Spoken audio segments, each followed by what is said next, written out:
ঘরগুলো তো শুধু কালি নয় রে, এগুলো এক একটা প্রদীপ। প্রদীপ নিভে গেলে অন্ধকার গিলে খাবে সব। ও মাস্টার মশাই, এই আঠা দিয়ে বই জোড়া দিয়ে কি পেট ভরবে?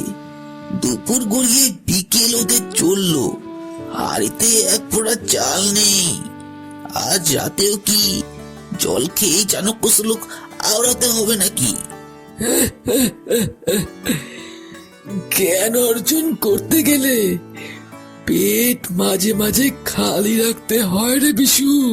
কতদিন আর এভাবে চলবে? দিন দিন না খেয়ে আপনার শরীরের অসুস্থ হয়ে পড়ছে।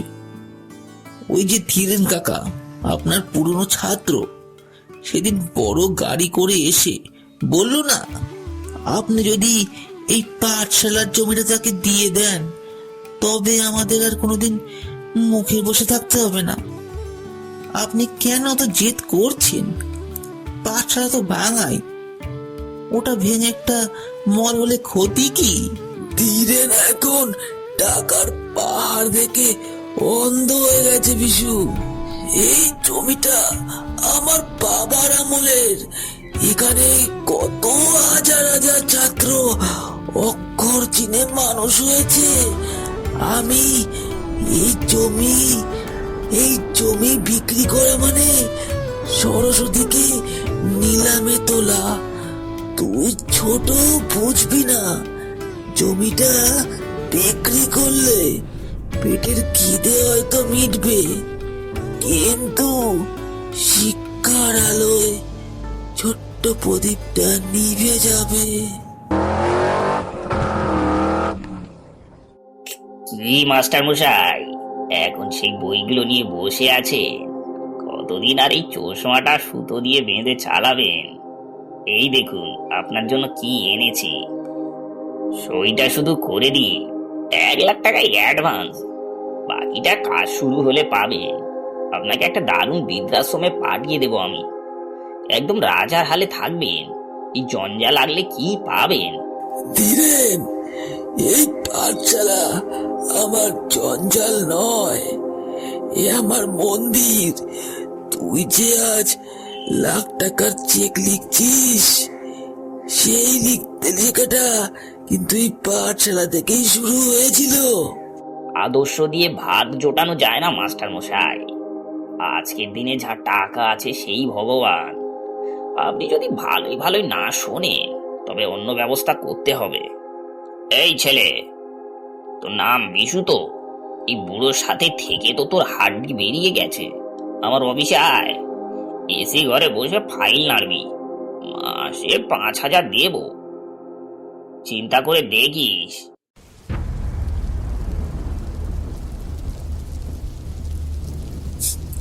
মাস্টার মশাই, আপনি চুপ করুন। আমি আমি ডাক্তার ডাকতে যাচ্ছি। আপনার কিচ্ছু হবে না। আপনি তো শুধু বলেছিলেন সততা থাকলে ভগবান পথ দেখান। দেখুন, তিনি ঠিক কিছু না কিছু একটা ব্যবস্থা করবেনই।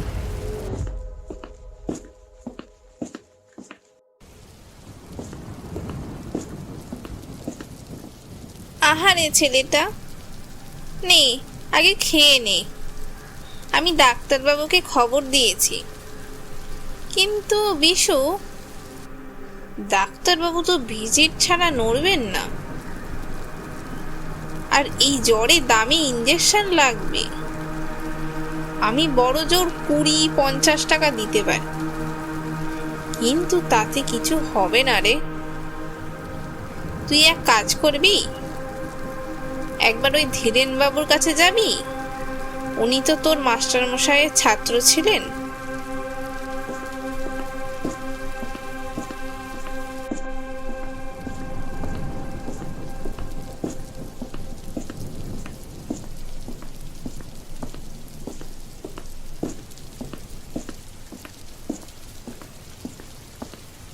কাকা, আপনার বাড়িতে আমি সারা জীবন চাকর হয়ে থাকবো। জুতো পালিশ করব, বাগান পরিষ্কার করব। আমাকে শুধু 500টা টাকা দিন, মাস্টার মশাই নাহলে মারা যাবেন। ডাক্তারবাবুকে না ডাকলে ওনাকে বাঁচানো যাবে না। আরে বিশু, তুই তো বড় হয়ে গেছিস, বুঝতেই পারছিস ইমোশন দিয়ে আর তো ওষুধের দোকান চলে না। আমি টাকা দেব, এমনকি ডাক্তারও পাঠিয়ে দেব এখনই, কিন্তু ফ্রিতে তো আর কিছু হয় না দুনিয়ায়। কি করতে হবে কাকা? আমি সব করব। ওই যে পাঠশালার পুরনো সেগুন কাঠের আলমারিটা আছে না, ওর নিচে একটা লোহার ছোট বাক্স আছে, ওটার মধ্যে পাঠশালার জমির আসল দলিলটা রাখা আছে। আজ রাতে মাস্টার মশাই যখন জ্বরের ঘরে ঘুমোবেন, তুই চুপচাপ ওটা নিয়ে আমার কাছে চলে আয়। আমি তোকে নগদ 5,000 টাকা দেব, আর মাস্টার মশাইয়ের চিকিৎসার সব খরচ আমার। কি বলিস?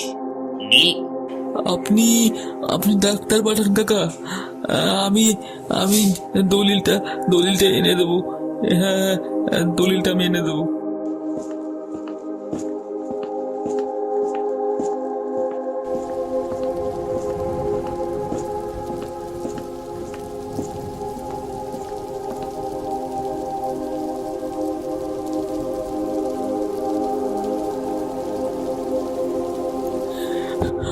মাস্টার মশাই, আপনি আমায় ক্ষমা করবেন না জানি, কিন্তু আপনার প্রাণ বাঁচাতে আমি আপনার হয়ে চুরি করছি, কিন্তু আপনার প্রাণ বাঁচাতে আমি আপনার স্বপ্ন চুরি করছি। আমি চোর মাস্টার মশাই, আমি চোর।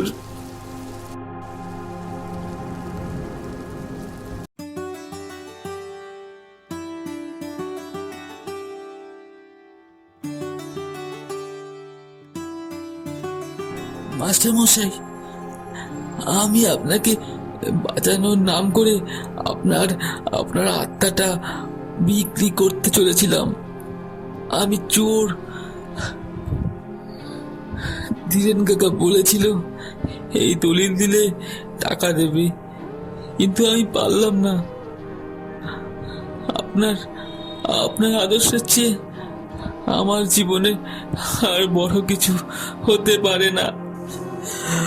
আজ তুই আসল পরীক্ষায় পাশ করলি রে বিশু। যে মানুষ পেটের খিদের কাছে মাথা নত করে না, সেই প্রকৃত শিক্ষিত। চিন্তা করিস না, আমাদের পেট ঠিকই চলে যাবে। আমার সাথে চালাকি, এই নিংটি ইঁদুরটা আমায় জ্ঞান দিচ্ছে। ঠিক আছে, দলিল যখন আমার হলো না, তখন ওই পাঠশালাও আর কারো হবে না। আজ রাতেই সব শেষ করে দেব।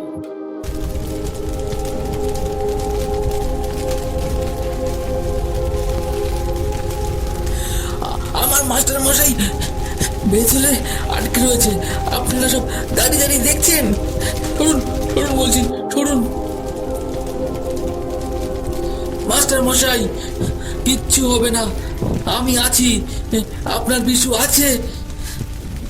না মাস্টার মশাই, না। বই পড়লেও আপনার জ্ঞান তো আর আমার মাথায় আছে, আমার হৃদয়ে আছে। আপনি শুধু বলে যান, আমি আমার মনের পাতাতে লিখে নেব। এই বট গাছের তলাই হবে আমাদের নতুন পাঠশালা। কোনো আগুন আমাদের জ্ঞান কেড়ে নিতে পারবে না। আইনি, আমার ছেলেটা আমার রাস্তায় ফেলে দিয়ে গেল, এই একটু সাহায্য করো। জলটা খেয়ে নিন ধীরেন কাকা, আপনার শরীরটা তো খুব খারাপ। আপনি আমার নাম জানলেন কি করে সাহেব? আমি তো এক ভিখারি। আপনি চিনতে না পারলেও আমি ঠিক চিনেছি। আমি সেই বিশু, যাকে আপনি দলিল চুরির বিনিময়ে 5,000 টাকা দিতে চেয়েছিলেন। আর যার পাঠশালা আপনি পুড়িয়ে দিয়েছিলেন। বিশু, তুই আমাকে ক্ষমা করে দে বাবা। আমি তোকে আর তোর মাস্টার মশাইকে ভিখারি বানাতে চেয়েছিলাম। আজ আমি নিজেই রাস্তার ভিখারি। আমার নিজের ছেলেই আমার সাথে এই বেইমানি করলো, যা আমি মাস্টার মশাইয়ের সাথে করেছিলাম। ধীরেন কাকা, এটাই তো শিক্ষার তফাৎ। আপনি পাঠশালা ভেঙে ইটের জঙ্গল বানিয়েছিলেন টাকা কামাতে, আর মাস্টার মশাই আমাকে ভেঙেছিলেন এক পূর্ণ মানুষ গড়তে। আজ দেখুন, আজ দেখুন, আপনার ইটের জঙ্গল আগাছায় ভরে গেছে, আর মাস্টার মশাইয়ের দেওয়া শিক্ষার আলো আজ হাজার হাজার ছাত্রের মনে জ্বলছে। জ্ঞান কোনোদিনও পুড়িয়ে শেষ করা যায় না কাকা। মাস্টার মশাই, আমি আপনার সেই ভাঙা চশমা দিয়েই আজ গোটা পৃথিবীটাকে দেখতে পাচ্ছি। আপনি অন্ধ হয়ে গিয়েছিলেন, কিন্তু আমাকে এমন এক দৃষ্টি দিয়ে গেছেন যা কোনোদিন ঝাপসা হবে না। আপনার অক্ষরগুলো আজ লক্ষ লক্ষ মানুষের ভাষা হয়ে গেছে। আপনি যেখানেই থাকুন, দেখুন আপনার পাঠশালা আজ হার মানেনি।